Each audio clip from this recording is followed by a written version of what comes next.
Hare Krishna, Krishna Krishna, Hare Hare, Hare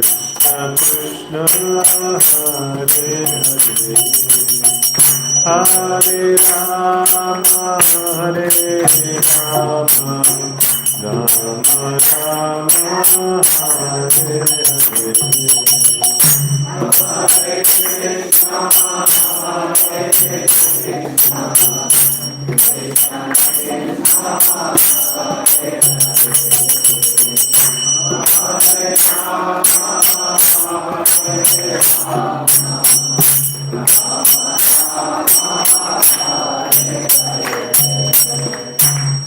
Shri Harinam Sankirtan ki jai.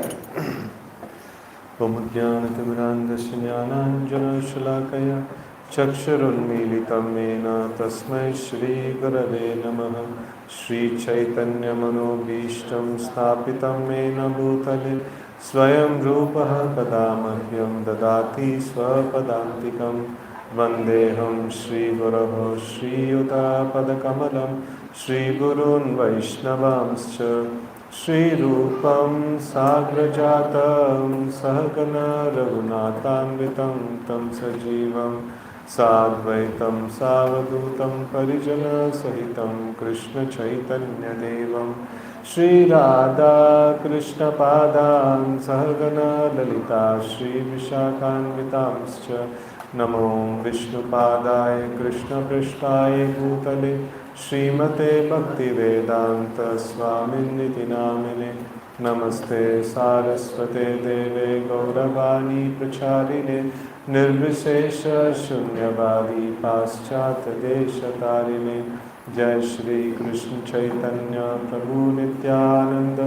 Shri Advaita Gadadhara Srivasadi Gaura Bhakta Vrinda Hare Krishna Krishna Krishna Hare Hare Hare Rama Rama Rama Hare Hare. Hare Krishna. So I'm happy to be there again in this wonderful center, Kannamangala Center.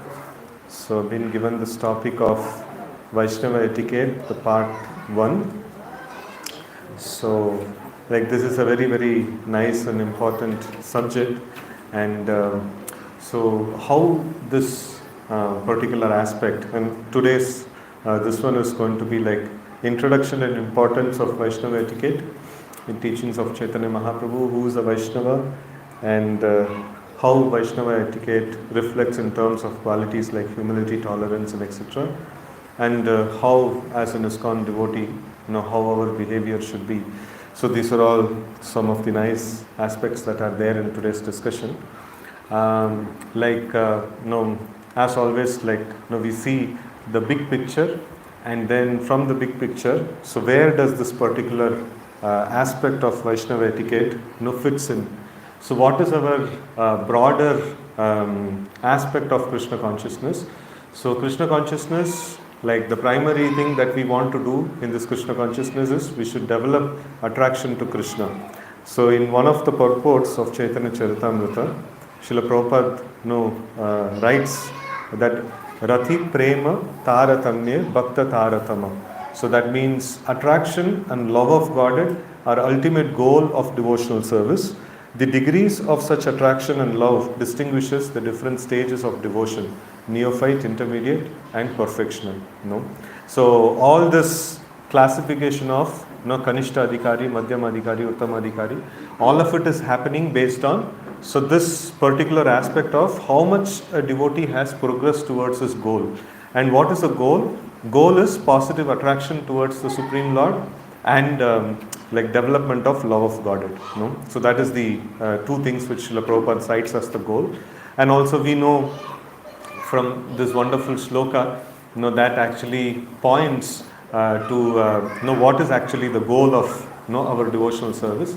So the highest conclusions of Krishna consciousness is summarized in one shloka. Aradhya Bhagavan Rajesha Tanayas Taddama Vrindavanam Ramya Kachit Upasana Vrajavadu Vargenava Kalpita Srimad Bhagavatam Pramanam Amalam Prema Pumarto Mahan, Sri Chaitanya Mahaprabhur Matamidam Tatradhara Napara. So this is, in this shloka, it is mentioned, Aradhya Bhagavan, who is our worshipable Lord, is Vrajesha Tanaya, Krishna, and that too, the Krishna who is there in Vrindavan, who is son of Nanda Maharaj, who is known as the son of Nanda Maharaj. So now shortly, we are going to have Rath Yatra. So like Rath Yatra is the whole, this one about how the devotees of Vrindavan, they came to take darshan of Krishna in, which is the place? Kurukshetra. Yeah, okay. So in the place of Kurukshetra, so where due to the eclipse, all the devotees, all of Krishna and all other many personalities had assembled there to perform some nice Vedic sacrifices. So, and the Vrajavasis also took this opportunity to come and meet Krishna. And when they met Krishna, so they were not at all satisfied. So they were asking that, though Krishna is there, but we are not having the same feeling. So why? Because Yamuna is not there, Govardhan is not there, Vrindavan is not there. So we want you back there. Like Krishna alone is not sufficient. Krishna in a particular setting is very essential. So Aradhya Bhagavan, Vrajesha Tanaya, and also Taddhama Vrindavanam. So like his holy abode, Vrindavan, is also very special for the Gaudiya Vaishnavas. And two other places are completely non-different, or almost non-different from Vrindavan, is Mayapur and Jagannath Puri. That is why the Gaudiya Vaishnavas, they try to develop attachment to these three places, primarily. So they may go to other places, but then they will always try to develop strong attachment to these three places. These are our places of, we are meant to develop attachment to these places. So, and then we have this Dasavatara Stotra, one of it, we always sing Nrsimhadev's, this one, Tavakara Kamalavare, Nakamadbhuta Shringam. So this, in this Dasavatara Stotra, so the poet Jayadev Goswami has very nicely brought about this particular aspect, that at every stanza he mentions, I worship Krishna, who has taken this form of Nrsimhadev, who has taken this form of Matsya, who has taken this form of Kurma. So in that way, he is very clear, the worshipable deity is Krishna. I may be going to the temple of Matsya, Kurma, Varaha, or whoever it may be. So, but a Gaudiya Vaishnava will see that particular deity as Krishna who has assumed that form. So my worshipable Lord Krishna who has assumed that particular form. So that is the way devotee actually sees. So these are all also aspects of Vaishnava etiquette in a subtle way, how we see that when in the Vrajavasis, or especially the gopis, when they were in search of Krishna, Krishna disguised himself as Vishnu. So their etiquette was different towards Krishna at that point in time. So they offered obeisances, and they didn't, they didn't had the normal interaction which they would have with Krishna.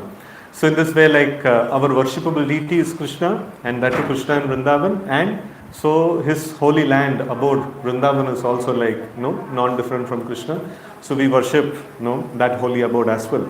And then all other, dhams that we may visit, so those also we see that as an expansion of Vrindavan. Just like how we see all other incarnations of Lord as an expansion of Krishna, and primarily we see Krishna over there. In the same way, any dham, this Chaitanya Mahaprabhu nicely demonstrated. Anywhere he would visit, if he would see a water body, he would consider it as Yamuna. And anywhere he found a forest, he would consider it as Vrindavan. So, so that is the natural mood of a Gaudiya Vaishnava. And then the best of the devotees, in whose footsteps the devotee follow, is the gopis of Vrindavan. And then Srimad Bhagavatam Pramana Mamalam. The greatest of proofs or pramana is Srimad Bhagavatam and Prema Pumarto Mahan. So the ultimate goal that needs to be achieved is Krishna Prema. So these are all things are, these conclusions, we believe it because these are the conclusions given by Sri Chaitanya Mahaprabhu.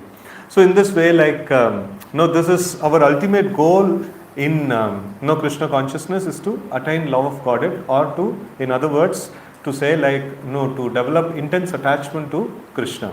So that is the ultimate goal that we have. And how do we develop this intense attachment to Krishna? So like, one time, long back, when I was quite new in Iskcon, so that time, like one devotee asked another expert devotee who's expert in playing kartal. So he asked this question, Prabhuji, like, your hand is moving to heaven and earth, how is it possible to play like you? So then this devotee gave a very wonderful answer, very touching answer. He told that, see, kartal is Balaram, and more the time you spend with this personality, more you will develop relationship. And more you develop relationship, more you will be able to play nicely. So it was very personal answer, It was a technical question, but very personal answer. So in the same way, more time we spend with Krishna, so more we will develop, addiction to Krishna. So this, anybody would say like, even the bad habits also, how do people pick up bad habits? So initially when they get into it, nobody likes any of the bad habits. That's the beauty of it. And then after they spend time and they get addicted to it, the very same thing which in the first go they did not like at all, so they become addicted to it. So that's this one of spending time. If you spend time with bad things, you will get attached to it. You spend time with good things, you will get attached to it. And all the more if the object is also very attractive. That's Krishna is the all attractive personality. So if we spend time with Krishna, so then we will develop attachment. So how do we spend time with Krishna? So in one place, like Prabhupada gave an example of a fly sitting on the lap of a king. And king is sitting in the throne. Is the fly taking association of the king? So it doesn't mean that proximity means we are spending time with Krishna. So what means we are spending time with Krishna? What if we do, we are connected to Krishna? Service. That's a very important thing. So like often I give this example that all of us have mobile phones, and if we put double tape to this mobile phone and then put it on the socket, will it get charged? No. It is very close to the socket, but it is not helpful to charge the mobile phone. So rather like if you put a charger and through the wire if you are connected, so then it gets charged.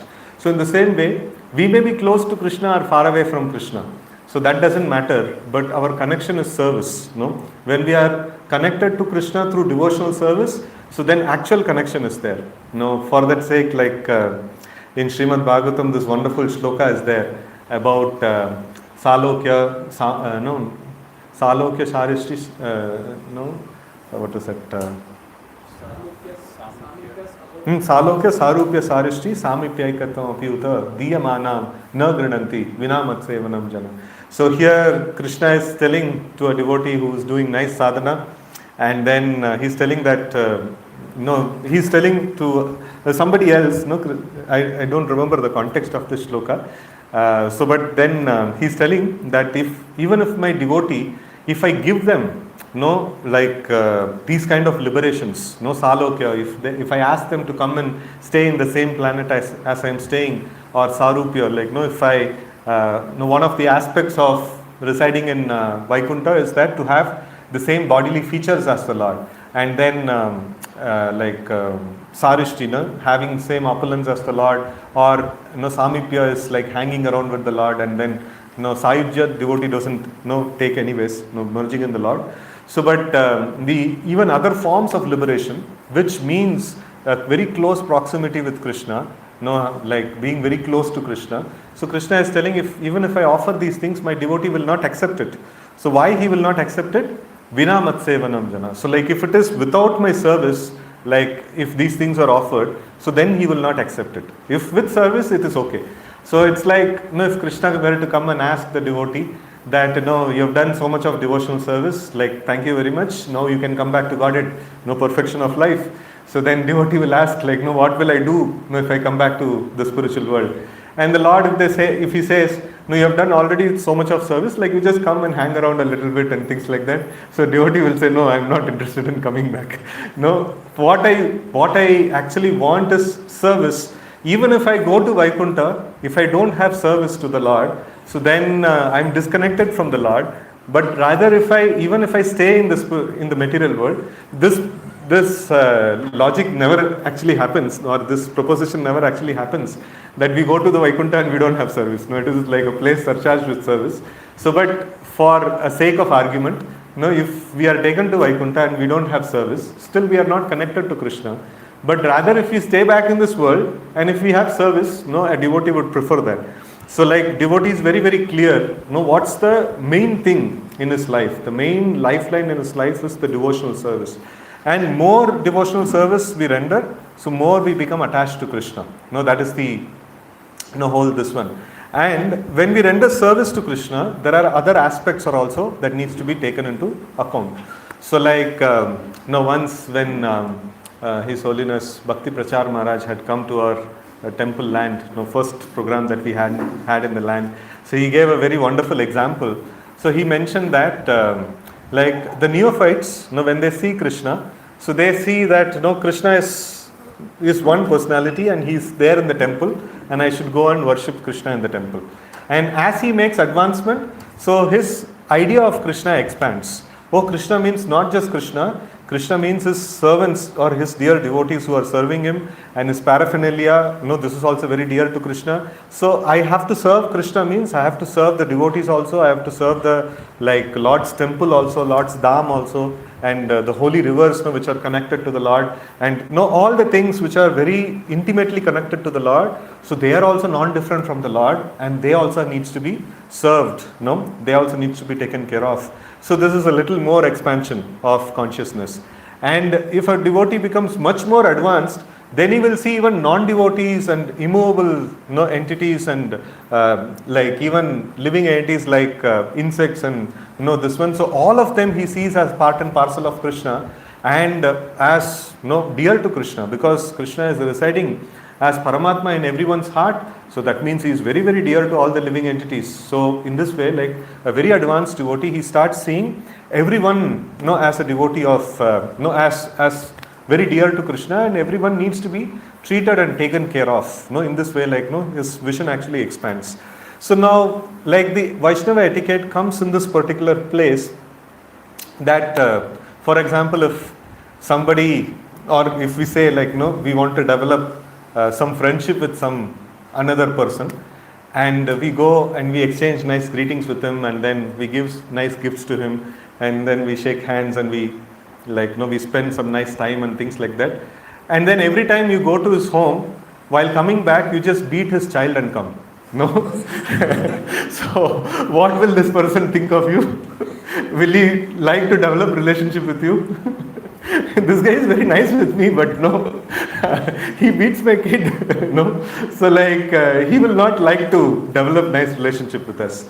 In the same way, if we discharge devotional service to Krishna in the form of Navavida Bhakti, that is a way to spend time with Krishna, and in that way we tend to develop more and more attachment to Krishna. But then we exploit Krishna's material nature. We don't take care of Krishna's other energies. We don't respect devotees, or we don't treat devotees properly, or we don't treat even non-devotees properly, or we don't treat the natural resources properly, or we don't treat the paraphernalia of the Lord properly. So then the Lord would not positively reciprocate with our relationship. Our relationship with Krishna will not develop nicely. So that's why sometimes devotees ask, Prabhu, why we need so many rules and regulations? Oh, this is rules and regulations of cleanliness, rules and regulations of deity worship, rules and regulations of so many different rules and regulations are there. So why we need all these rules and regulations? I have to develop attachment to Krishna, so I just simply have to develop my attachment to Krishna. So why I need to worry about so many rules and regulations?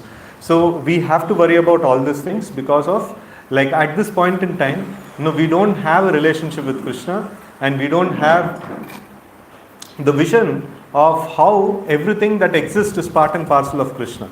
So when we have that vision, naturally we will take care. If when we go to our home, so we know how all the people in the home are connected to us, and we naturally take care of them appropriately. So but our condition now is we are there in this world and we are seeing everything different from Krishna. That is the main problem that we have. Because of this this is technically called as Binnadrik or separated vision.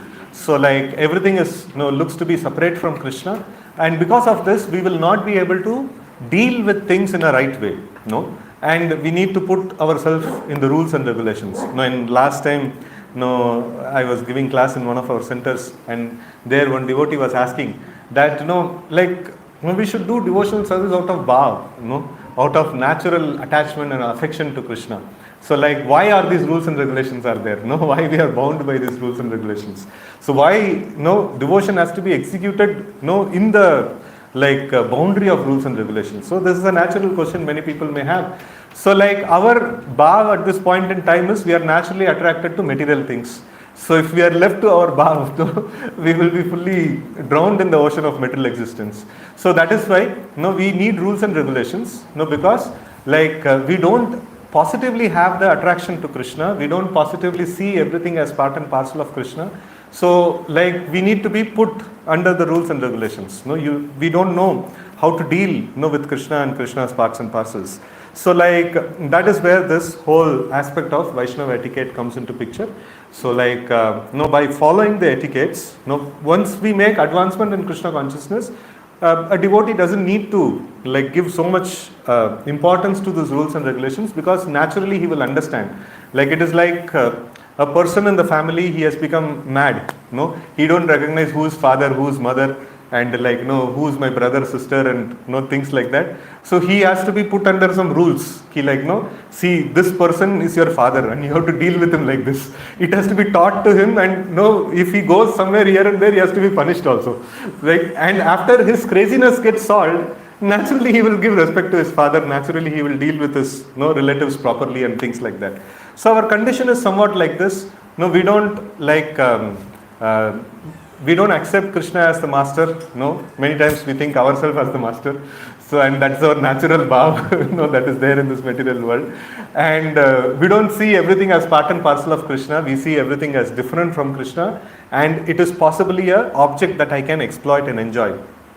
Right? So this is the vision that we have at this point in time. Any nice foodstuff, natural thing is I have to enjoy. Any nice thing is in this world, natural thing is it should be there in my possession. I should enjoy it. So that is our natural vision at this point in time. So that is why the cross-culture training is given. So Vaishnava etiquette is nothing but cross-culture training to go back to Vaikuntha. Right? So that is this one. So where it is our natural, these are all our natural things. The Vaishnava etiquette that is we are trying to practice, it is something very intrinsic and natural to the living entity. So, but right now we have forgotten. So it appears to be like rules and regulations, but over a period of time it becomes quite natural for the living, natural for a devotee. So that is why. So we should try to indulge in the process of bhakti. We should spend time with Krishna in devotional service in the aspects of Navavidha bhakti.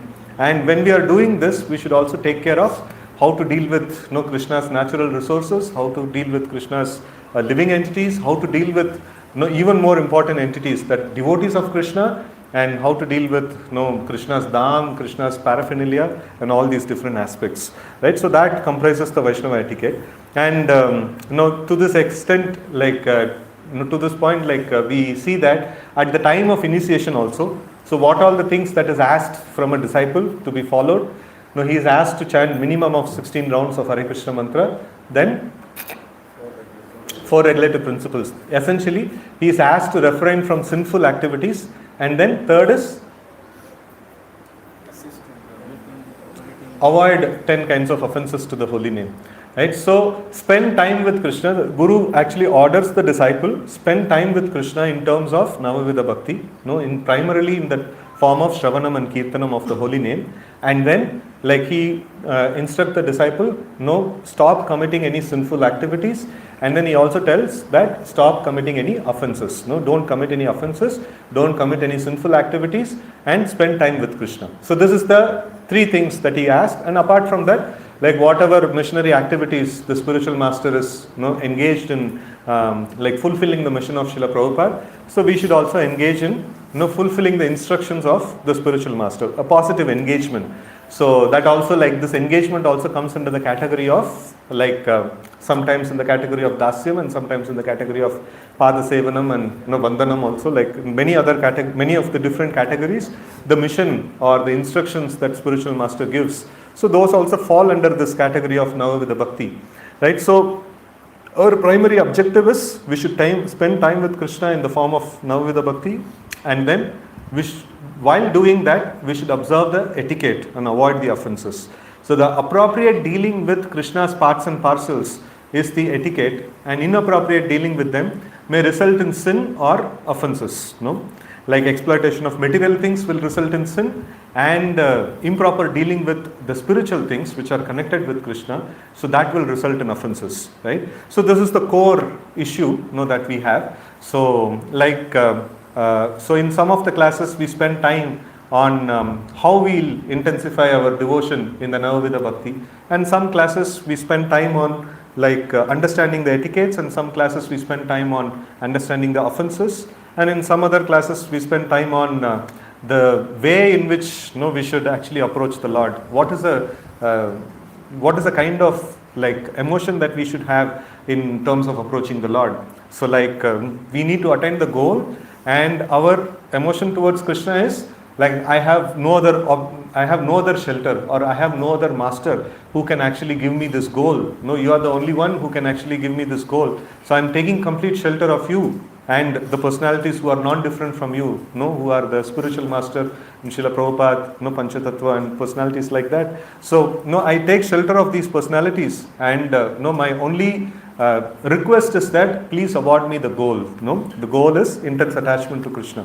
So this is something that a devotee like wants to achieve, and the various aspects of the master plan. So we focus upon different aspects in different classes, and in today's class we are going to focus upon this Vaishnava etiquette a little more.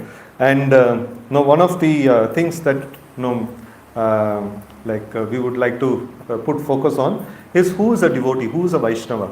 So like three kinds of Vaishnavas are described in Nectar of Instruction, shloka number 5. It mentions Krishneti yasya giritam manasadhriyeta dikshasti ched pranitibhischa bhajantamisham shushushaya bhajana vignam ananyamanya nindadi shunya hidamipsita sangalabdya.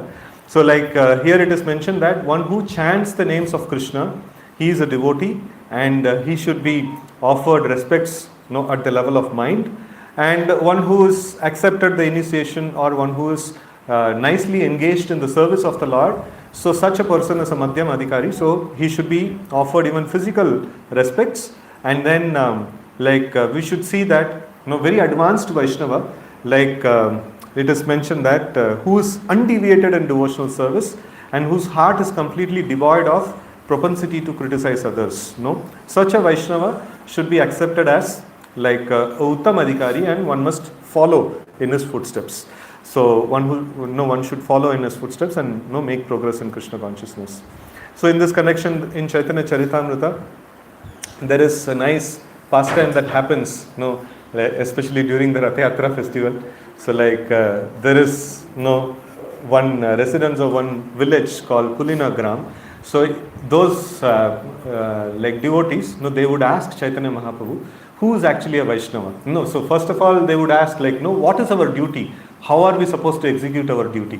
So then Chaitanya Mahaprabhu would say, your duty is to chant the names of Krishna and serve the Vaishnavas. So then the next natural question is, please tell us who is a Vaishnava. So then Chaitanya Mahaprabhu at different times, he instructs them in different ways. So one of the things that he instructs is that one who always chants the holy name of Lord is a very nice devotee, and you should render service to such a person. And in the purport, Srila Prabhupada clarifies that, quoting from Bhakti Siddhanta Saraswati Thakur, so this, a person who is constantly engaged in chanting or engaged in various angas of bhakti, 64 angas of bhakti is there, and like here it is talked about Eka Anga Bhakti, so that is chanting the names of the Lord. So like Srila Prabhupada is very merciful to us, we may not be able to put focus on one anga, so he has given 64 angas of bhakti as described in Nectar of Devotion. And various different things, like we have book distribution, we have DT worship, we have Bhagavatam class, and then we have missionary activities, various we make plans to preach the message of Krishna consciousness. So many different ways we can actually plan to be engaged fully in the service of Krishna. So this is a state of Madhyama Adhikari. A Madhyama Adhikari is constantly engaged in service of Krishna by plan. He may not be naturally inclined to be engaged in service of Krishna all the time, but by plan, by regulation, he is fully engaged in the service of Krishna. And then Kanishta Adhikari is a person who intermittently engages in Krishna's service. A Madhyama Adhikari constantly engages in Krishna's service, and an Uttama Adhikari, like he is having positive attraction towards Krishna, and he is Srila Prabhupada says, by seeing whom others actually chants Krishna's names. Like he influences others also to chant Krishna's names. So that is considered to be Uttama Adhikari. So like here in this section itself, the thing that I quoted, that is there. Rati prema taratamya bhakta taratama. So attraction and love for God are the ultimate goal of devotional service. The degrees of such attraction and love distinguishes the different stages of devotion. So neophyte, intermediate, and perfectional. So like Kanishta, Madhyama, and Uttama is based on these three, or these two parameters, attraction and love of God.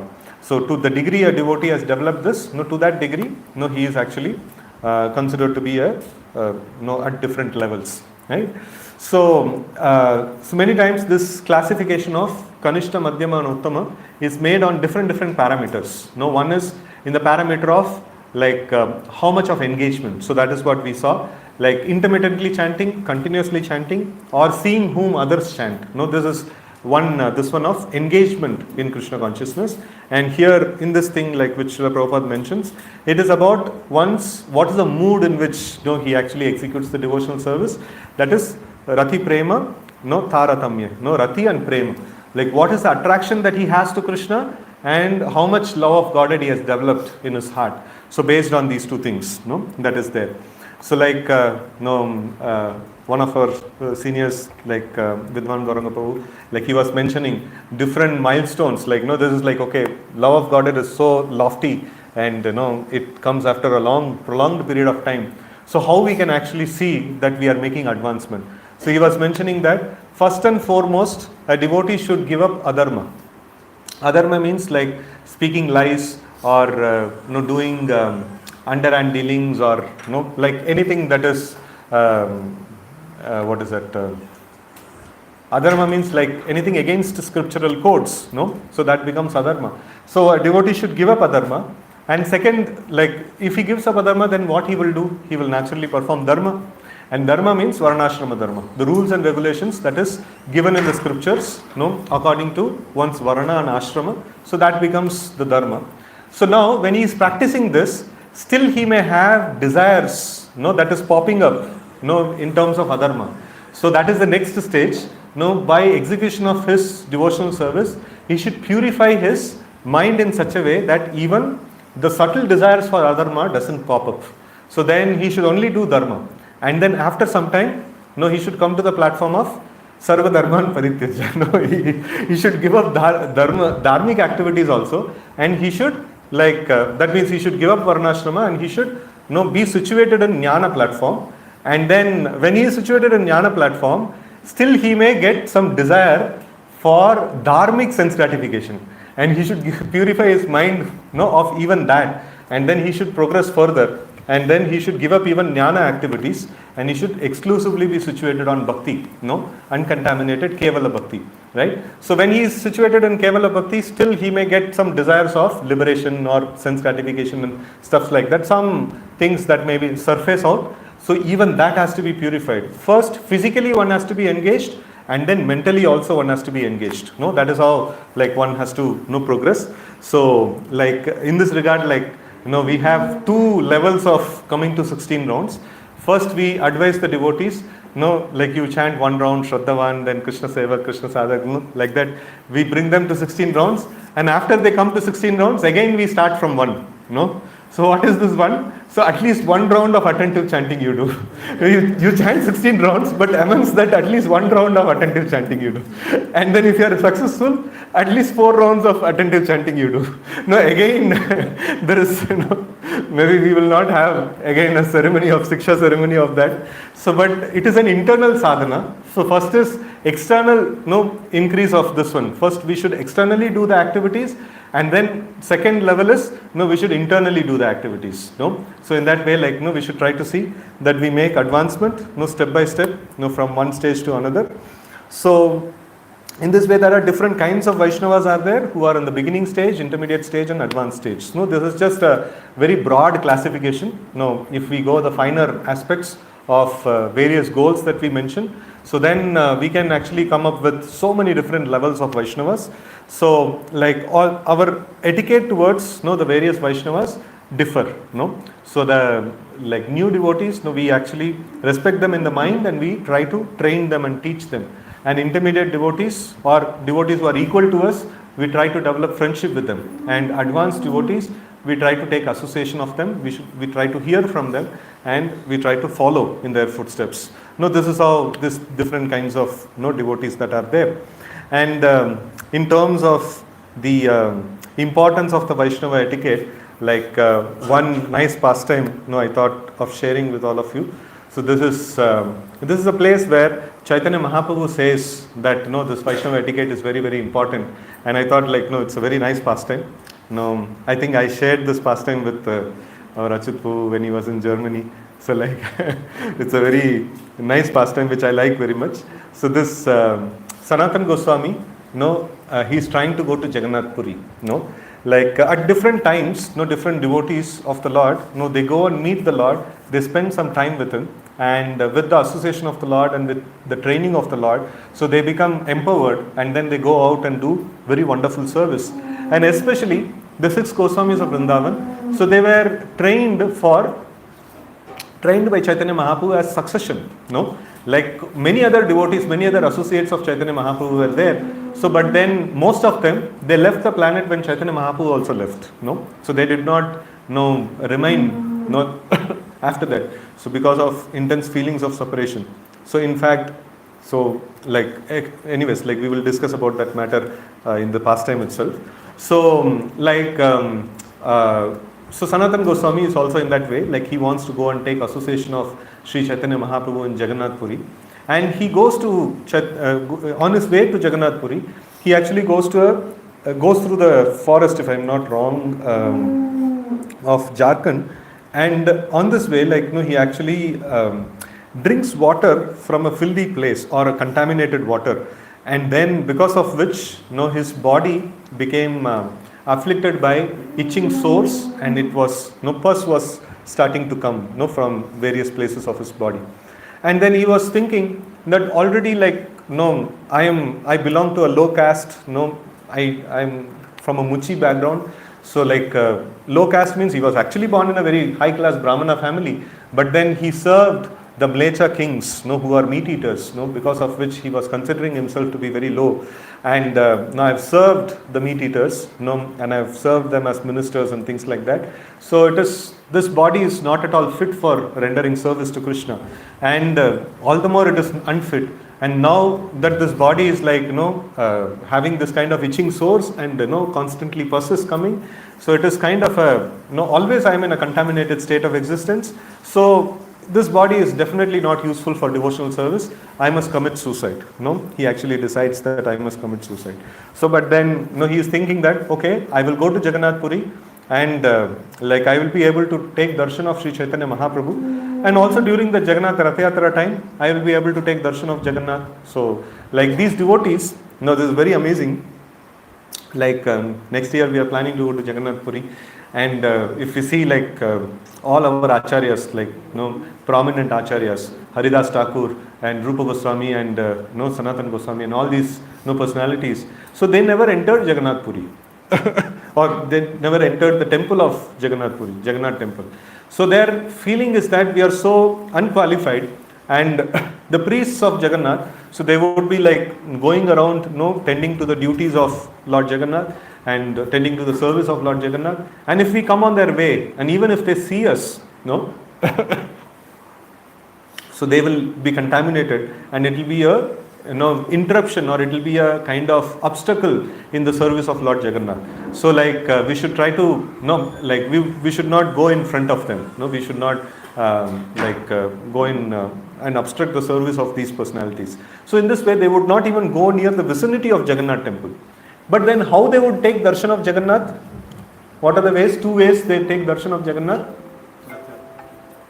Yeah, Rath Yatra, then Neel Chakra. So like the chakra which is there on top of Jagannath temple. So when they would take darshan of the chakra, so mercifully Krishna would give darshan to them. And then what is the third way they would take darshan? Chaitanya Mahaprabhu would visit them all the time, no? So Supreme Lord Krishna himself in the form of Sri Chaitanya Mahaprabhu. So they were having, so their etiquette was that we are so fallen and we don't have any qualification to come in front of Krishna. And when such kind of a mood is there, of the devotee, so then the Supreme Lord himself comes and awards his darshan, right? So but on the contrary, if we just go to the temple and then if we take darshan of the Lord and we don't have any devotional attitude towards the Lord, we don't have humility towards, humility in our attitude. So then what happens, even if we take darshan of the Lord, we don't get to see the Lord. We don't actually have the experience of having the darshan of the Lord.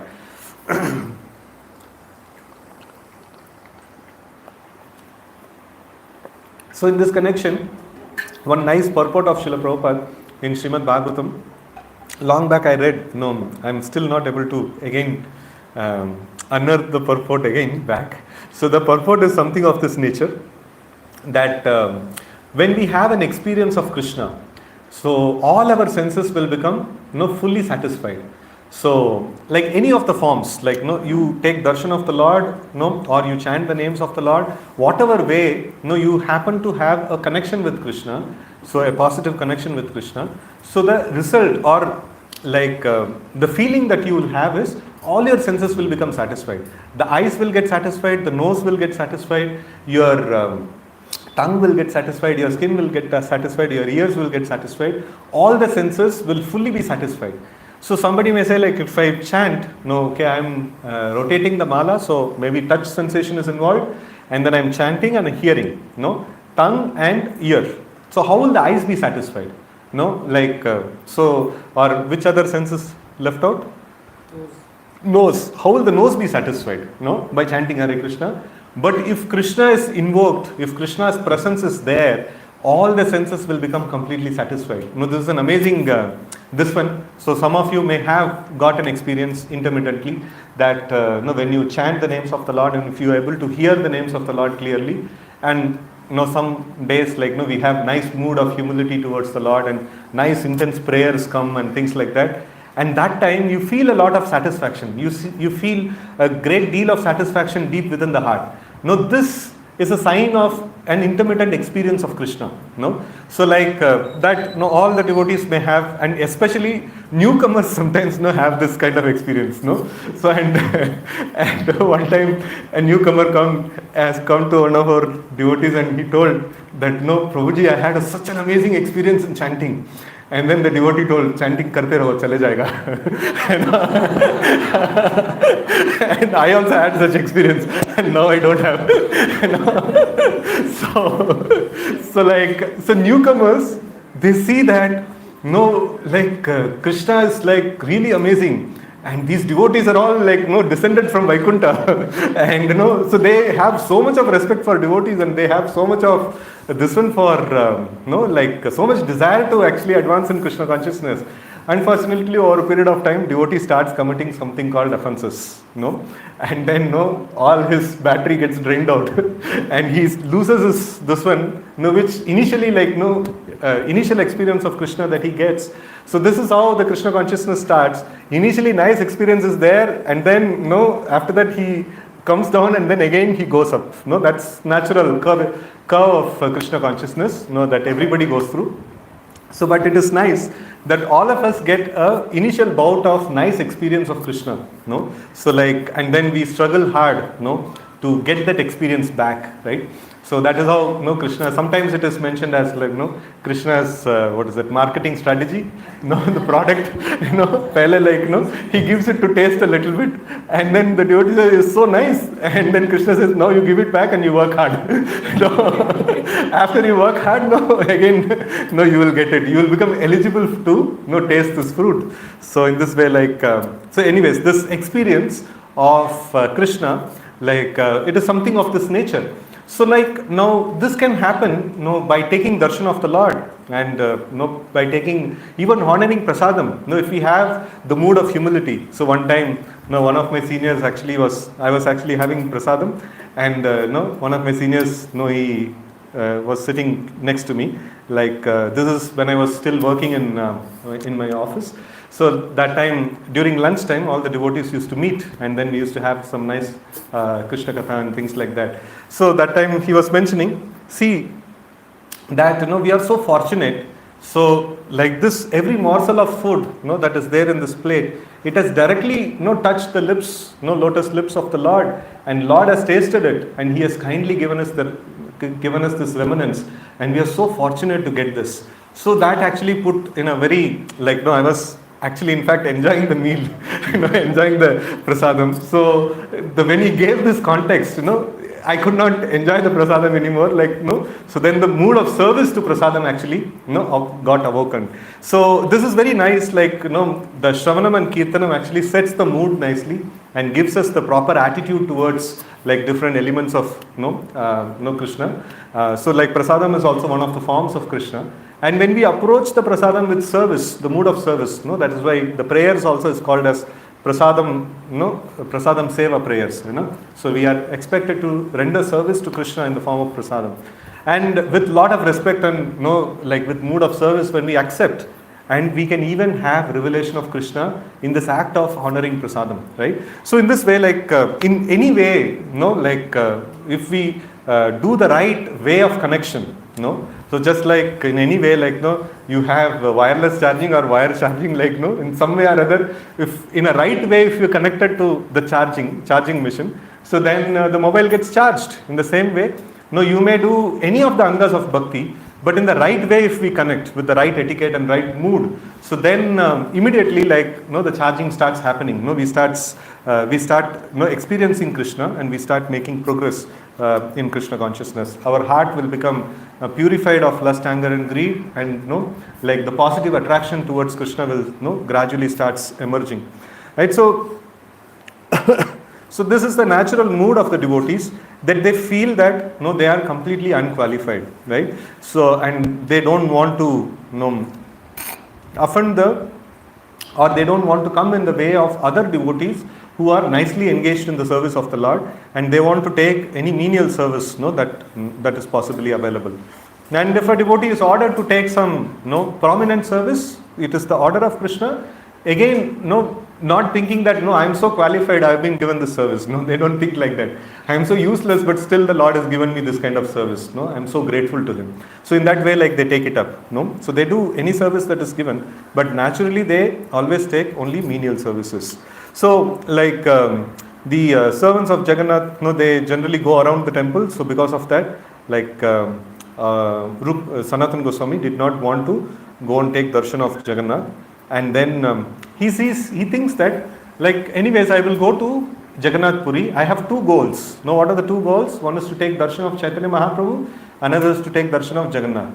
After these two goals are finished, on the day of Ratha Yatra, I will put myself under the Ratha, and then I will commit suicide, because this body is like emitting all this pus, and then this body is no more it's full of itches and full of obnoxious things flowing.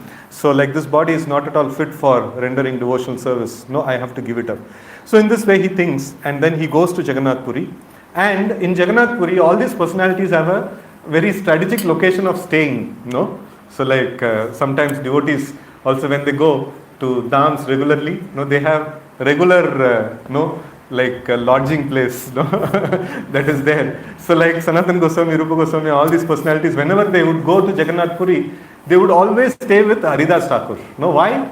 Because Haridas Thakur is also from Malaysia background. So and he also considers the wavelength matches between these two personalities. So they consider themselves to be so low, that they don't even go to take darshan of Jagannath. And but then their advancement is so much that Chaitanya Mahaprabhu personally comes to give them darshan. So somehow he asked from people, where is Haridas Thakur's house, and he went and stayed there. And then when he went to meet Haridas Thakur, so both of them were very happy to meet each other. So devotees, when they meet each other, they are very, very happy, in their association, and they exchanged obeisances and things like that. And then Sanatana Goswami expressed his desire that I want to see Chaitanya Mahaprabhu. So then Haridas Thakur told, don't worry, it is the time that Chaitanya Mahaprabhu will be coming any time here. And when Chaitanya Mahaprabhu comes, both of them offers obeisances. That is a way we also, when we open the altar, so immediately we offer obeisances. Whenever we take darshan of the Lord, we offer obeisances. So then Chaitanya Mahaprabhu, he lifts Haridas Thakur and embraces. And then Haridas Thakur says, here is your dear devotee Sanatana Goswami, he has just come. And Chaitanya Mahaprabhu is so happy to see his devotee, and then immediately he wants to embrace. And Sanatana Goswami's body is full of itches and full of pus that is flowing. And he was feeling very uncomfortable, that Chaitanya Mahaprabhu would embrace him. And he was telling, don't do this, my body is in a contaminated state, and I have a lot of infection in my body. So please don't do this. But then Mahaprabhu forcibly embraces Sanatana Goswami. And at that time, Sanatana Goswami feels very bad that, what is the service that we do to the deities? We give abhishekam to the deities, we make the deities very nice and beautiful, and then we offer chandan paste and all those things, and then we offer perfumes to the body of the Lord, and we decorate the body of the Lord nicely. But here, Sanatana Goswami's condition is, every day Mahaprabhu would come and he would forcibly embrace him, and his bodily pus and this one, whatever is infectious things are there, so that is touching the body of Chaitanya Mahaprabhu. So Sanatana Goswami is feeling very terrible. This is in fact one of the important things to note. A devotee, he is rendering service to Krishna, so not for his pleasure.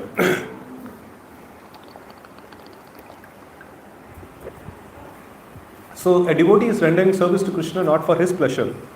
So obviously, if we have seen the experience of devotees when they get the audience of Chaitanya Mahaprabhu.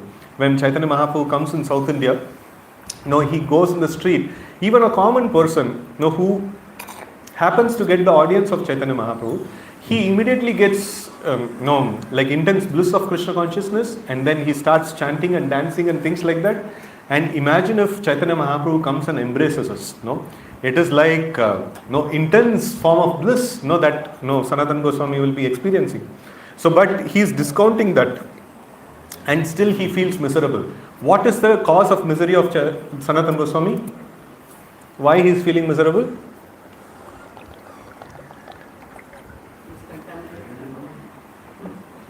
So, I may be getting a blissful experience of coming in contact with Chaitanya Mahaprabhu, but what is it that I am doing to Chaitanya Mahaprabhu? Am I of some useful service to him, or am I causing some hindrance to him? So that is what a devotee actually estimates, that Mahaprabhu has given me the mercy, he has embraced me, and I am feeling bliss out of this whole transaction, but the thing is, the service that I am rendering is not appropriate. So that is causing distress to Sanatana Goswami. So the next day when Chaitanya Mahaprabhu comes, the same thing happens, and after that, Chaitanya Mahaprabhu picks up a discussion with Sanatana Goswami. You see, you are contemplating about committing suicide. In case by committing suicide, if we can attain Krishna, I am ready to commit suicide life after life. So if that is a path to attain Krishna, if that is a sadhana one has to do, so then I am ready to do that life after life. But that is not the way to attain Krishna, right? And then Chaitanya Mahaprabhu quotes various different things that he is various different instances of like contemplating about this one, devotee contemplating about suicide. So he cites various things, like whatever comes to the top of the mind, like I will just share. So one thing that he shares is about Rukmani Devi's letter to Krishna. So in that she tells that you see Krishna, like my marriage is fixed with Shishupal, and it is better than getting married to him. I should perform some austerities, and I should reduce my life, and I should kill myself. If at all you choose to kidnap me and take me back, otherwise, like, there is no point in actually living. So only goal of life is to attain your lotus feet. So, but if that is not possible, so then what's the point of living? So, like, in that way, she actually mentions. And then even the Gopis of Vrindavan, so that is also one instance that is mentioned, that out of intense feeling of separation, the Gopis actually mention that the feelings of separation is like a fire, and it is burning our whole existence. So we will not be able to maintain our life. And in this way, like, Chaitanya Mahaprabhu quotes certain aspects of contemplation about suicide, and then he cites a particular shloka. He tells that a devotee in his advanced stage of Krishna consciousness, he feels that rather than being separated from Krishna, rather than living in this world, so which is devoid of Krishna, so better than that, it is like better to give up the life.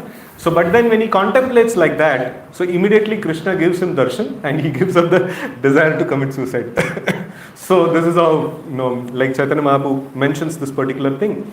And then he also addresses the other thing that he had in his mind. I am low born, I am so like, I am so useless in the service of Krishna. So then Chaitanya Mahaprabhu cites various, various quotations.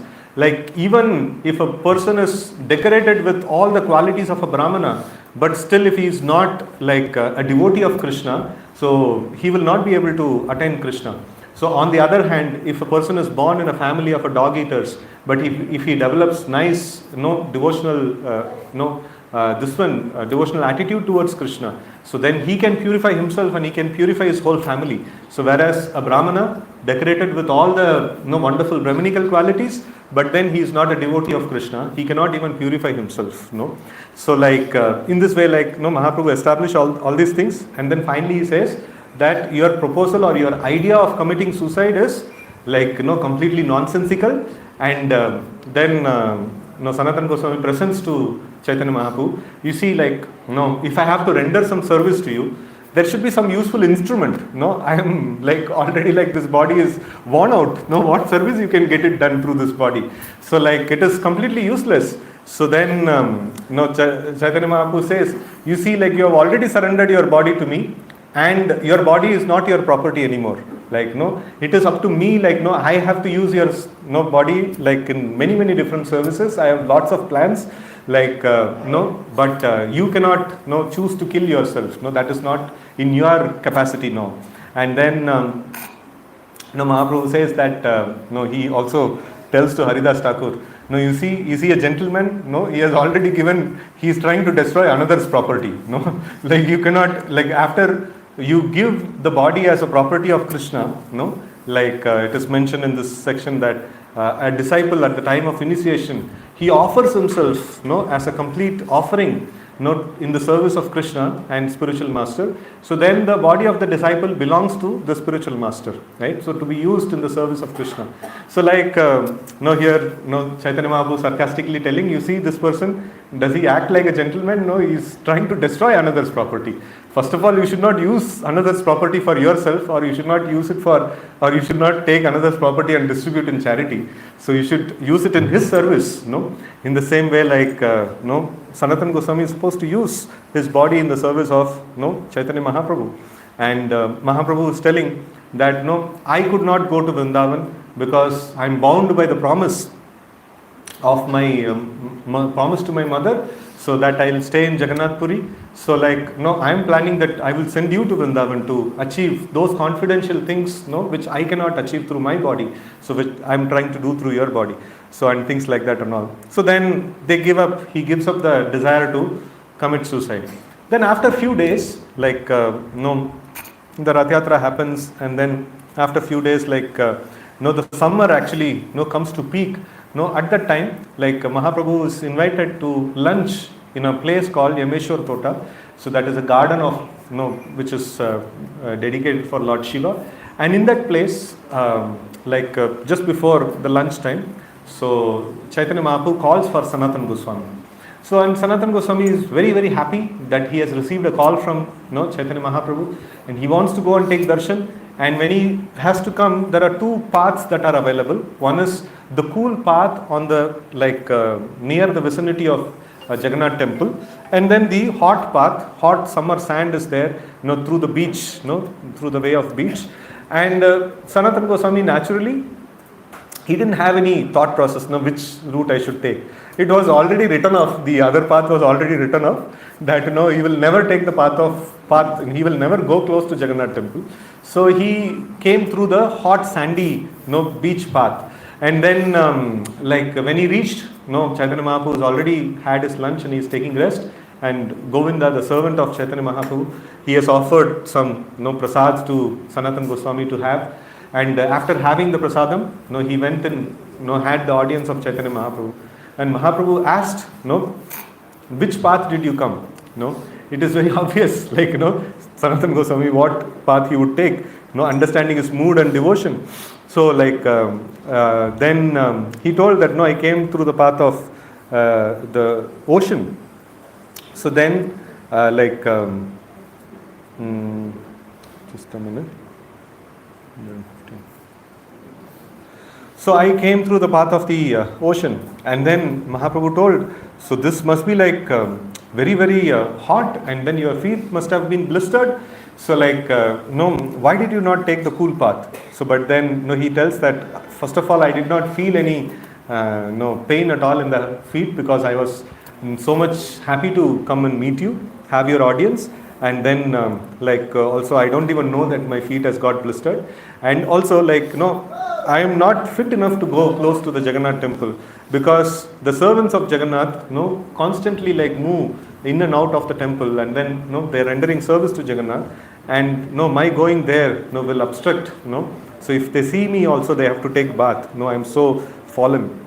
So in this way, he mentions that that is why I don't want to go to that path, and I came to this path.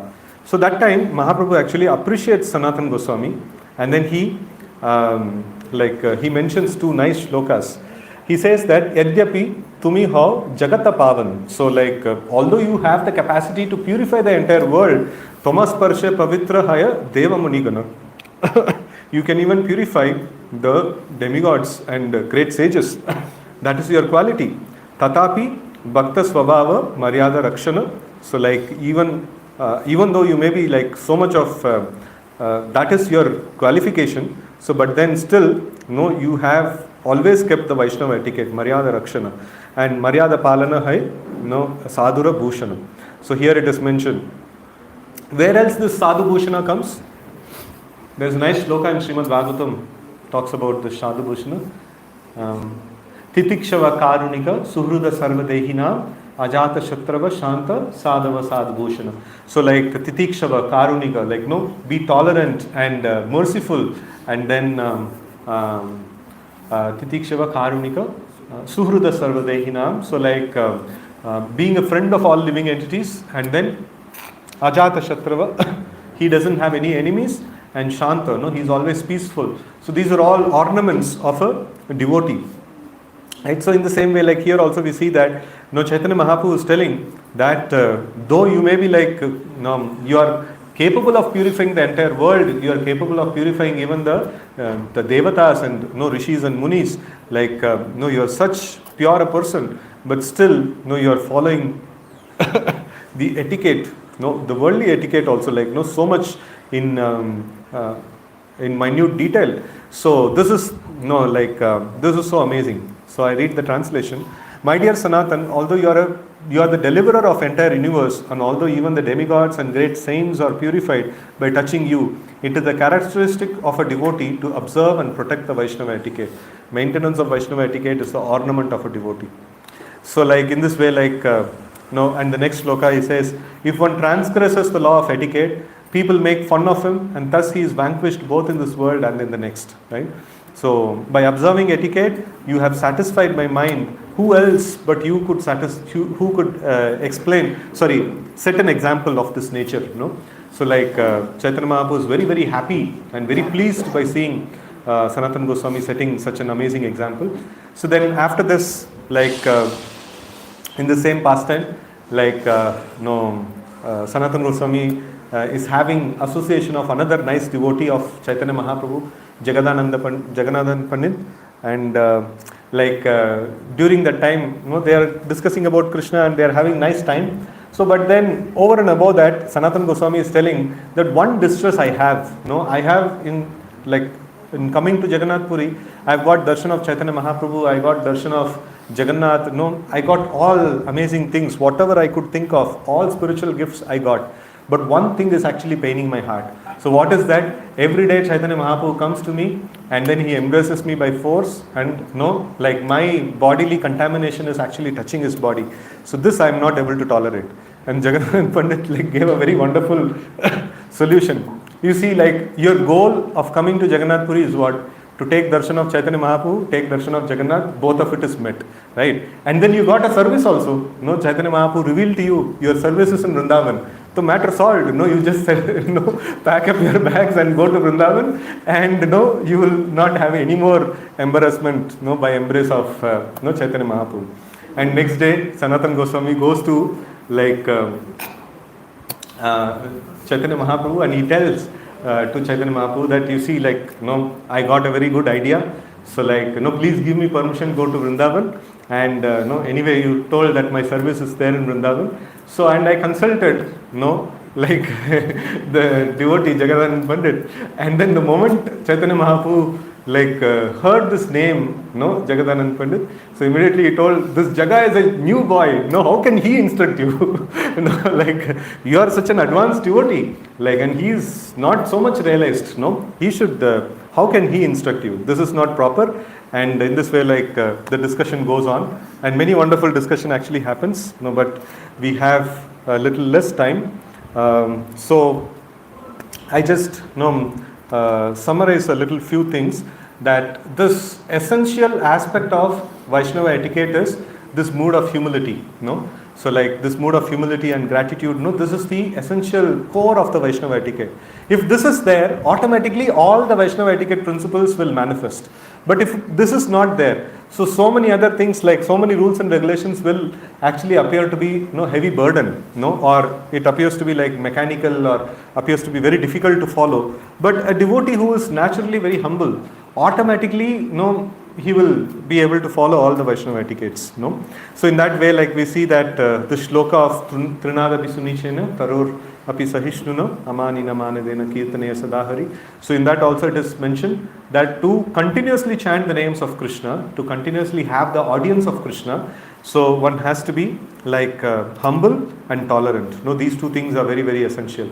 And in this connection, I always remember one of my favorite shloka of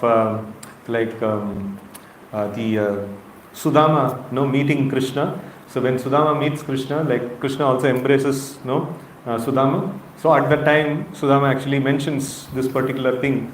Kwaham daridra papiyan kwa Krishna Shri Niketana Brahma bandhuritis maham bahubhyam paridamvita. So who am I? I am a sinful person. I'm not at all qualified to approach Krishna in any way. And who is Krishna? Krishna is the Lakshmipati. He is the most fortunate person. I am the most unfortunate person and Krishna is the most fortunate person. Right? So there is no comparison at all between both. There should be, if at all there is some friendship or there is some interaction, there is some connection, it should be there amongst people of same level. So Krishna is of very, very exalted level and I am such a low person. So but still Krishna has chosen to embrace me. I am very grateful to him, right? So so in this way, so this humility and gratitude, it's a very essential, most essential aspect of our practice of Vaishnava etiquette, practice of devotion. And more we try to practice this, so more we will be able to advance in our Krishna consciousness. See, the angas of bhakti is very, very powerful. So nobody can say like Krishna or Krishna's devotional service is not that powerful. Why? Because I'm not becoming a devotee even after chanting the names of the Lord. I'm not becoming mad after Krishna even after chanting the names of the Lord.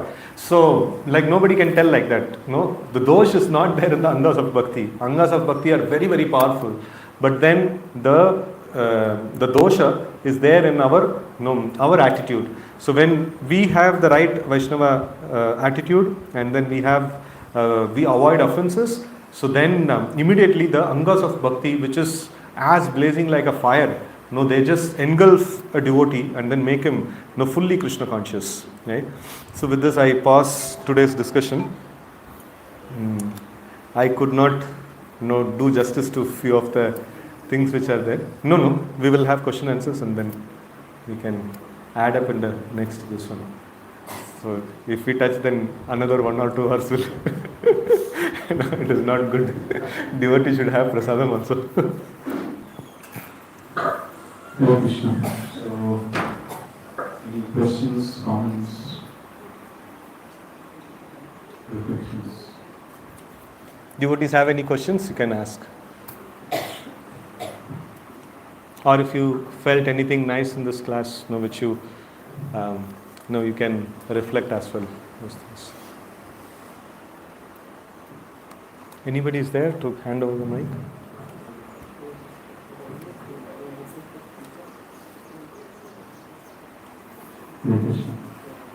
So I have some points to share and reflect upon.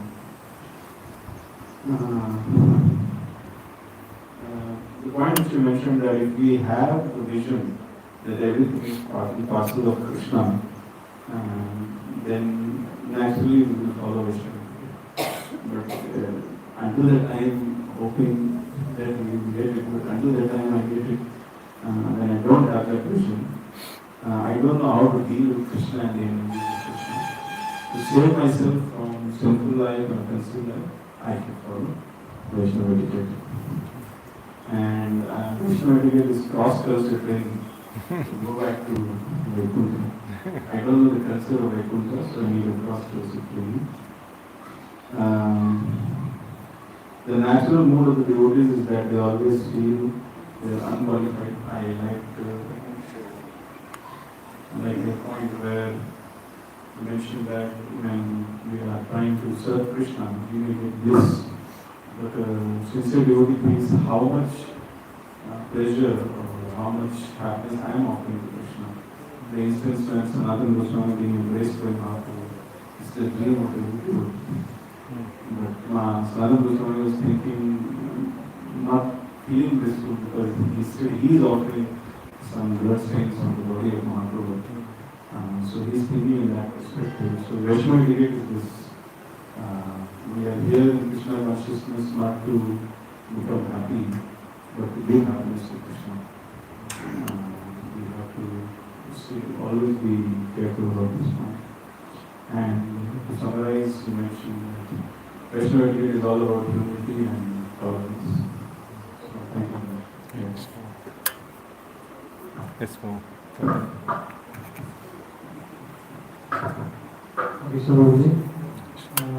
Prabhuji, during the middle of the class you mentioned that attaining love of God is a very lofty goal. So in between, how should we, you mentioned that, but I think I didn't catch that. How do we observe ourselves whether we are really making that progress or not? Can you please elaborate? Yeah, so like this is, first of all, the first stage is that to start with, so one has to give up the activities of adharma. So that is, activities of adharma are like, one of the key things which my superiors keep repeating is that about telling lie, so telling lie or doing underhand dealings or things like that and all. So one should avoid those kind of things, and that's why one of the 4 regulative principles also is avoiding gambling. So lie also comes under the category of gambling. So this amounts to sin. So basically, like sinful activities must be given up, and then we have to perform dharmic activities. So dharmic activities like so when we are performing dharmic activities, so next level of advancement is giving up sinful activities in the mind. So we might have physically given up sinful activities, but mentally, no, it may pop up. No? So then mental purification of sinful activities is the next goal that we attain. And then the next goal that we attain is that we give up the dharmic activities of sense gratification and we take up dharmic activities of renunciation. No? And then when we take up dharmic activities of renunciation, so that time we may still have some desires for dharmic sense gratification. No? So even that has to be given up. No? So then slowly, basically karma has to be given up, then jnana has to be given up, then slowly we have to progress towards kevala bhakti. No? So only devotional service, only activities which are meant to please the Supreme Lord. So only that must be done. And even in the desires also, like the activities, any other desires other than pleasing the Lord, either the desire of sense gratification or liberation. So that must be given up. So there are many stages that are there in between. I'm also not able to recollect all the stages. Probably I'll put, it is there somewhere in my notes. No, I will send it across. No, to Hare Krishna.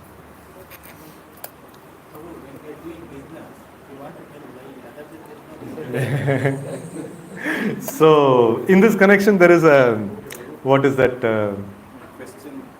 Okay, so Prabhu is asking that when we are doing a business, no, we have to tell lie. No? How to deal with that? So in that connection, that in the Bhagavad Gita, no, there is I don't remember. Huh? What is it? There? No. One should not give up his swadharma. No, even though that is okay. I will read this one. Shreyan swadharmo vigunaha paradharmat swa anushtitat swabhava nityam niyat karma kurvan apnoti kilbishan. It is better to engage in one's own occupation, even though one may perform it imperfectly, than to accept another's occupation and perform it perfectly. The duties prescribed according to one's nature are never affected by sinful reactions. Okay, this is from 1847. No? Bhagavad Gita 1847. So one's occupational duty is prescribed in Bhagavad Gita, as already discussed in previous verses. The duty of a Brahmana, Kshatriya, Vaishya and Shudra are prescribed according to their particular modes of nature. One should not imitate another's duty. A man who is by nature attached to the kind of work done by Shudras should not artificially claim to be Brahmana, although he may have been born in the Brahmana family. So in this way, one should work according to his own nature. No work is abominable if performed in the service of the Supreme Lord. The occupational duty of a Brahmana is certainly in the mode of goodness, but if a person is not by nature in the mode of goodness, he should not imitate the occupational duty of a Brahmana. For a Kshatriya or administrator, there are so many abominable things. No, a Kshatriya has to be violent to kill his enemies, and sometimes a Kshatriya has to tell lies for the sake of diplomacy.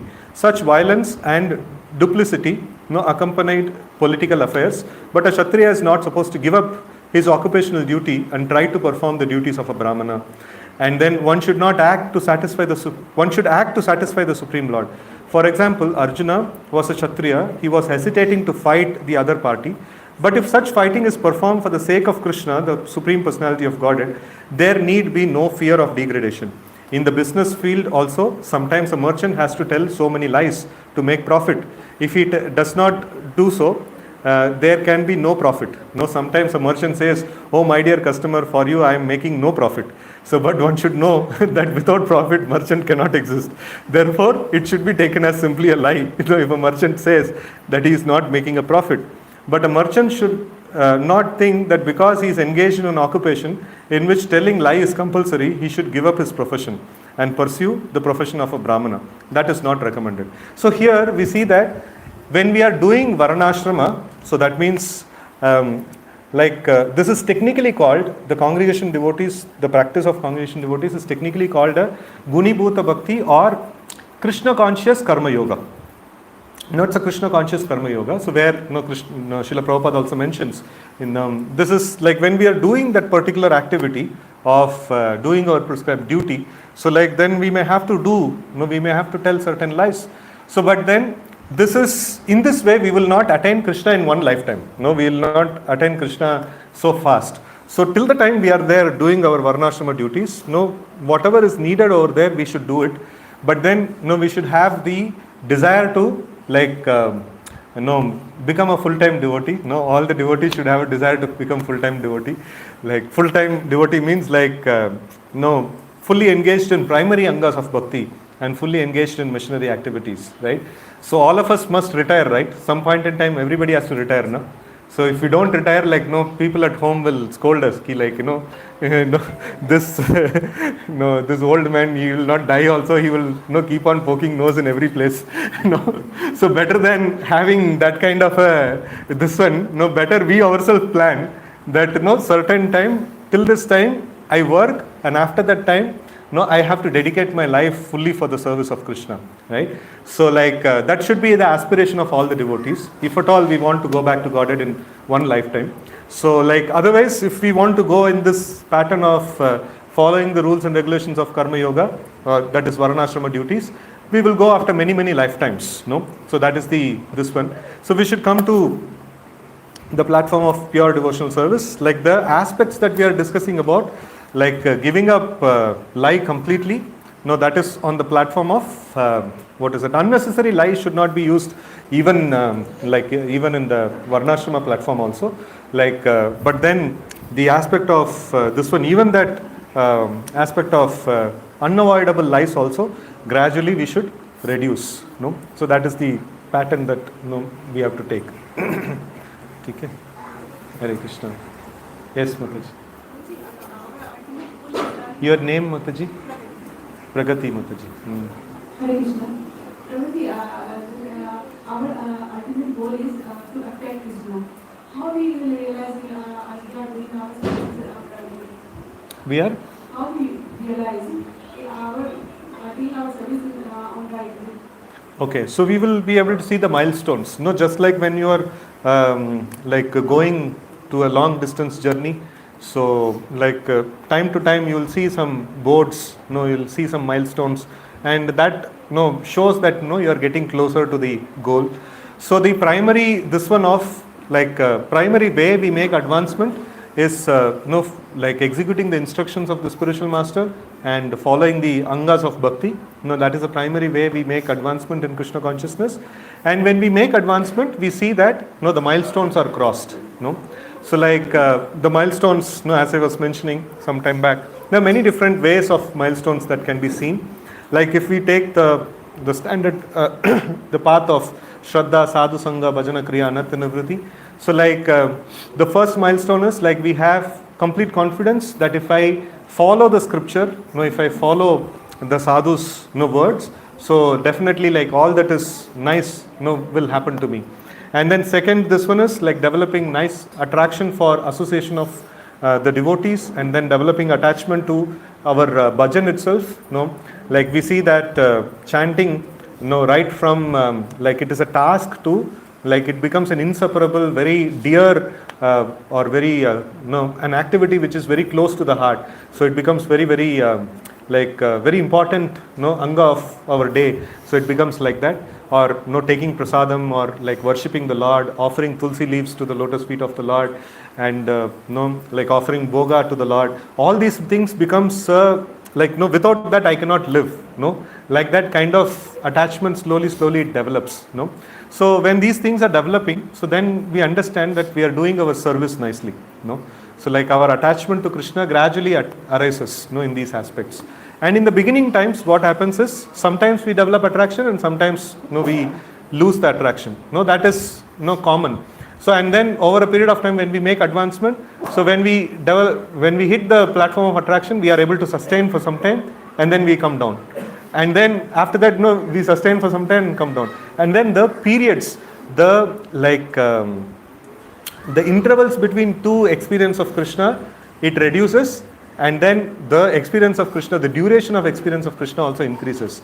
So as we make advancement. So it is going to be zigzag only. So but then the graph will improve over a period of time. Like that. Hare Krishna. Any other questions or reflections?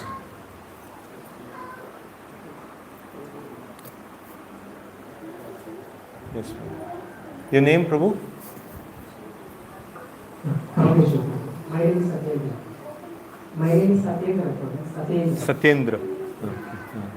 So, Prabhu, like you talked about the Vaishnava etiquette, which you said that chanting 16 round for the whole regulatory principle, avoid 10 offenses, and we should be avoiding the sinful activities, and one should be humble and very much tolerant. So, my question is that, is it like ultimate goal is that we should be having an attachment with Krishna and Krishna Prema and Krishna Bhakti should be there. So will we follow only by following these Vaishnava etiquettes, or it should come automatically Krishna Prema once we do the association and all those etiquettes should automatically get reflected? Okay. So both the ways, like one is that it is mentioned Yashasti Bhaktir Bhagavati Akinchana Sarvair Gunesh Tatra Samasate Sura. So all the good qualities will automatically manifest in the body of a devotee, but that that is considered to be on the stage of Bhava Bhakti. It's a very, very advanced stage. These good qualities will naturally come. But in the initial stage of sadhana means anything before Bhava Bhakti is called as sadhana bhakti. So that is Shraddha, Sadhu Sangha, Vajana Kriya, Anartha Nivriti, Nishta, Ruchi, Ashakti, and all these stages which are there. So all of them are considered to be in the stage of Bhava Bhakti. So in the stage of Bhava Bhakti, one is expected to cultivate these qualities. And in the stage of Sadhana Bhakti, one is expected to cultivate these qualities, and that is where the Vaishnava etiquettes play an important role. In the stage of Bhava Bhakti and Prema Bhakti, the etiquettes naturally manifest. Right? So in the later stages it manifests, in the initial stages it must be practiced. So why in the initial stages it must be practiced? Logically we saw in the beginning that to develop attachment to Krishna, we should spend time with Krishna. So if we spend time with Krishna and we don't know how to deal with Krishna's parts and parcels, so if we deal with them in an inappropriate way, so then Krishna will not be so happy to deal with us, right? So we will not develop attachment to Krishna. Even though we are spending time with Krishna, still we will not develop attachment to Krishna because Krishna is not positively reciprocating with us. I gave an example of you want to develop attachment with a person, with your friend, and you go and exchange nice gifts and nice things and things like that, and then while coming back you slap his child and come. So like next time onwards, like he will be very cautious to let you close to him, right? So in the same way, like these rules and regulations pertain to the Vaishnava etiquettes, generally pertain to how to deal with Krishna's parts and parcels. So like the most important Vaishnava etiquettes are how to deal with Krishna's very dear parts and parcels, that is his devotees, the dham, this paraphernalia and things like that. And the other Vaishnava etiquettes, which is also very important, is how to deal with Krishna's natural resources and Krishna's other parts and parcels, like that. So how to deal with all of them. So that comprises the etiquette. So like otherwise we will not be able to get closer to Krishna. Krishna will keep us far away. One time my spiritual master told that one devotee, like it is just an imaginary one that he was mentioning. If a devotee tells to Krishna that Krishna, I like you very much, I want to come to you, Golaka Vrindavan, and I want to render service to you. So but then I don't like the cow that is hanging around with you. Then Krishna will say better you stay in the material world only. When you like me, when you like my cow, when you like my Madhumangal, when you like all of my parts and parcels, all of my devotees, then you can come. You only like me, I don't want. That is this one problem in hand, and that is why we need to develop proper etiquette towards all the parts and parcels of Krishna. Hare Krishna. Yes, Mataji.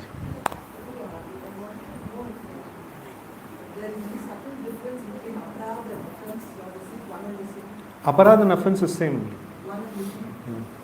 Or just like you say 10 offenses to the holy name. But then aparadhas are so many. Apart from Vaishnava, there are so many other aparadhas. Yeah. So that is more. The offenses to the deities, the offenses to the like the dam and things like that, all of them are offenses or aparad. No, dasanam aparad or dam aparad or no this one. So that is why, like in the beginning, we are given training. Like if we go to the dam, stay for only few days, and that too in association of devotees, in the with lots of shravanam and things like that. Otherwise, we'll tend to commit offenses to the dham, no?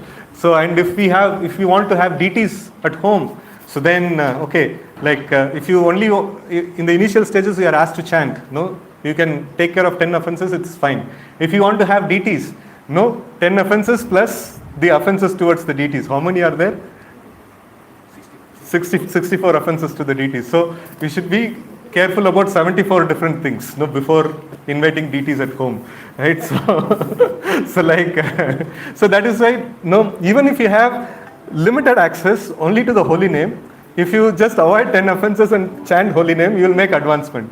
So, but if you invite deities and you just avoid 10 offenses and you don't take care of the offenses related to deities, so then actually instead of progressing, you will regress. So we encourage devotees to expand the service along with carefulness of avoiding offenses and following of etiquette. So then we make advancement. So a devotee is expected to expand his service. He should expand his service with caution and with preparation.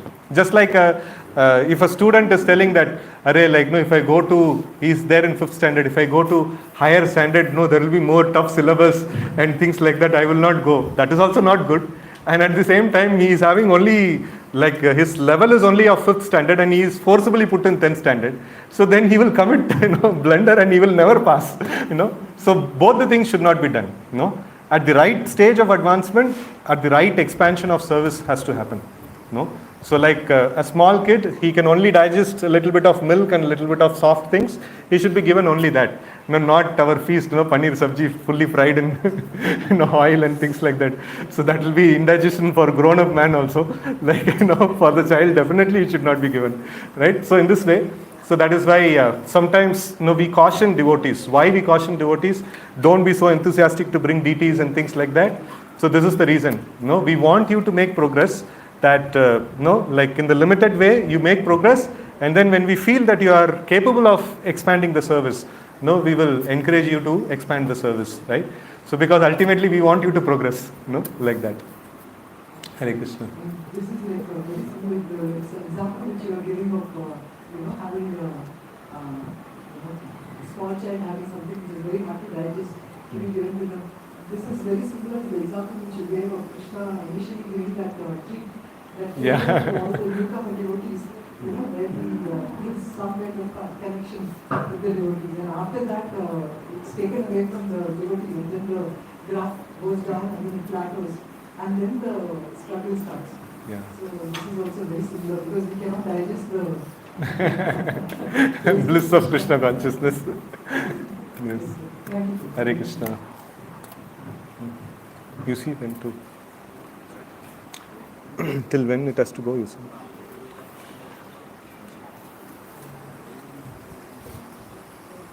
Huh? Bhajan. Okay, so we will sing a nice bhajan.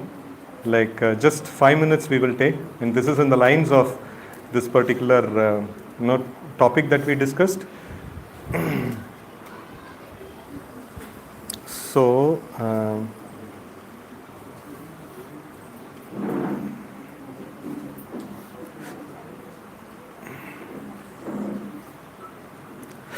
This is very nice bhajan, Amar Jeevan, Sada Pape Rata. So this is, I don't know if somebody knows to play this one, Mridanga for 2000, no?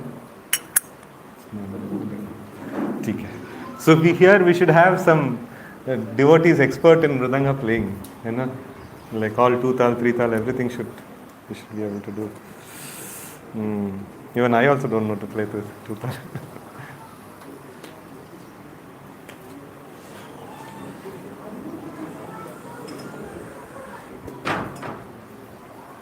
Okay.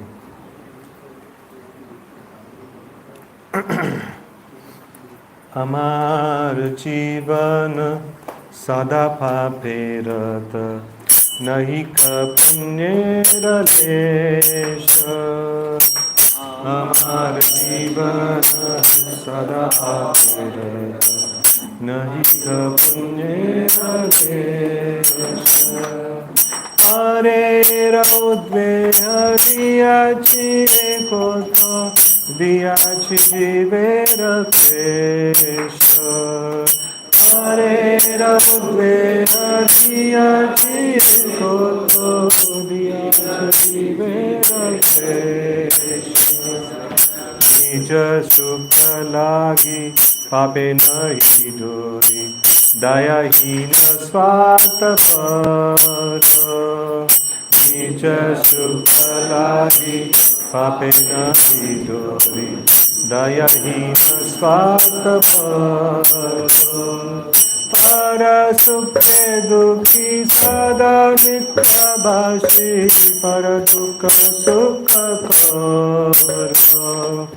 para sukhe dukhi sada nitya bhashi para dukha sukha karo Ashesha kamana Sridhi maje mora Krodidamba parayana Ashesha kamana Sridhi maje mora Krodidamba parayana Madhavata sada vishaya mohita Himsa garbha vibhushana Madhavata sada vishaya mohita Himsa garbha vibhushana Nidra lasahata sukhaye virata Akarye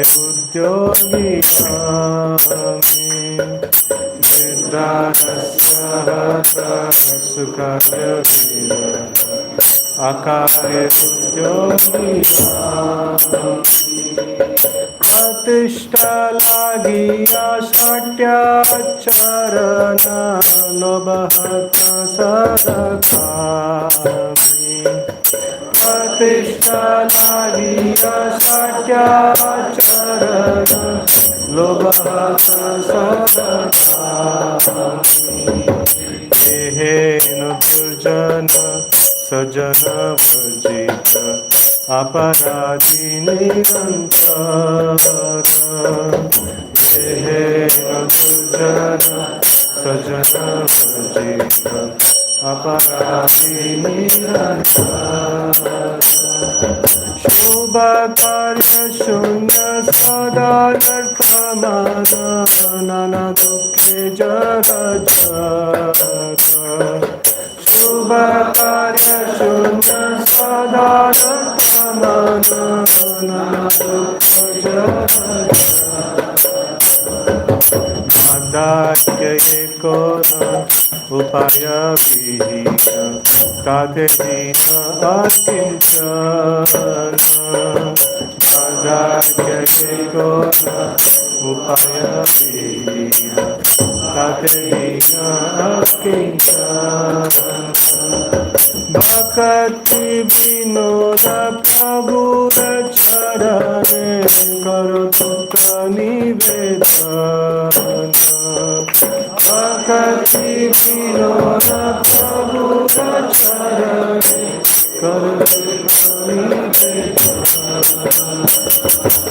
Hare Krishna Hare Krishna Krishna Krishna Hare Hare Hare Rama Hare Rama Rama Rama Hare Hare Hare Krishna Hare Krishna Krishna Krishna Hare Hare Hare Rama Hare Rama Rama Rama Hare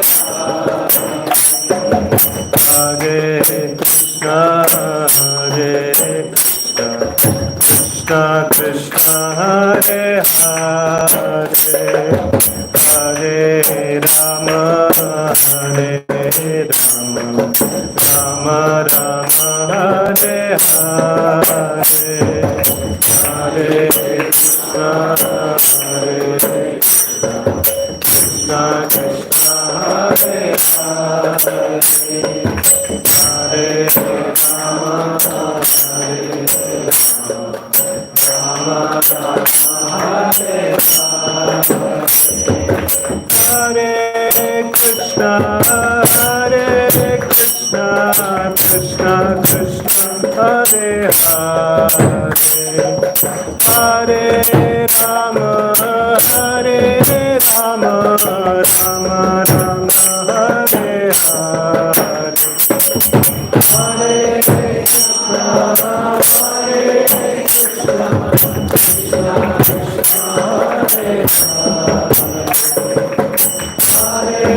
Krishna Hare Hare Hare Rama Hare Rama Rama Rama Hare Hare Hare Krishna Hare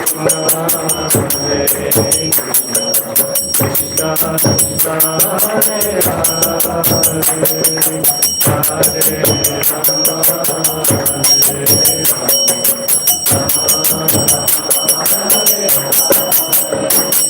Krishna Krishna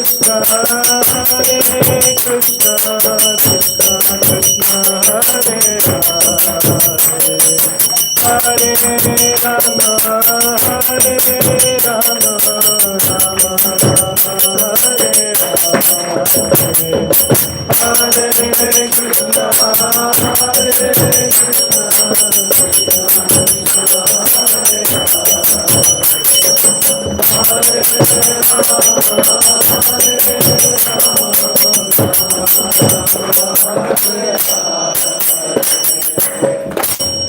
Jai Srila Bhaktivinoda Thakur ki Jai. So this Bhaktivinoda Thakur's bhajan is so amazing. He's telling that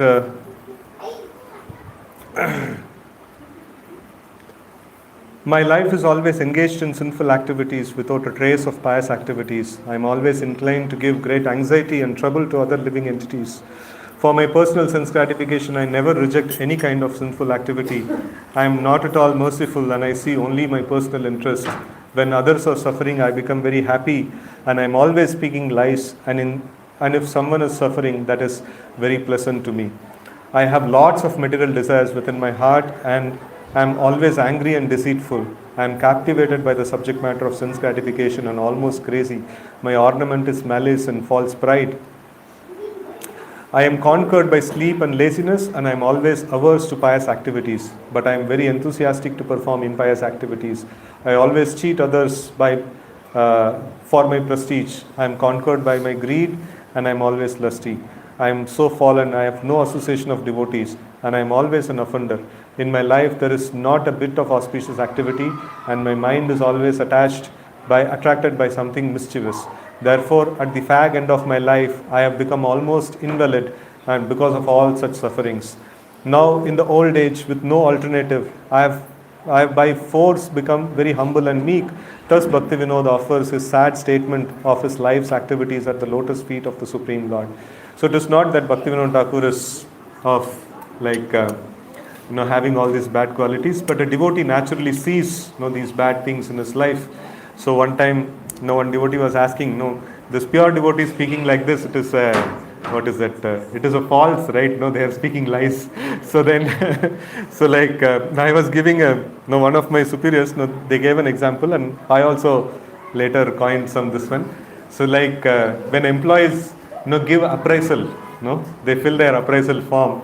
So they, even though they have not done something, they will still write it. So like, and sometimes they actually feel they have done something good, and that's how people actually of this world are, and like to great extent we are also like that. So but then a pure devotee of the Lord, it is opposite. This one is there. So like normal people of this world, even though they don't do anything good, so they think that they are doing good, and even if they are doing something, some hindrance or harm to others, they say like, no, everything is fine. Like, no, how did I anyway, like I did any like anything to that person? So they don't see any fault in themselves, and then like though they are full of faults. So but in the same way, like from this we can understand the state of pure devotees. So they don't have any fault at all, but they always see fault in themselves. So that's the opposite of it happens to them. So that, how is it possible? Only when we become a pure devotee we will know, or very advanced devotee we will know that particular thing.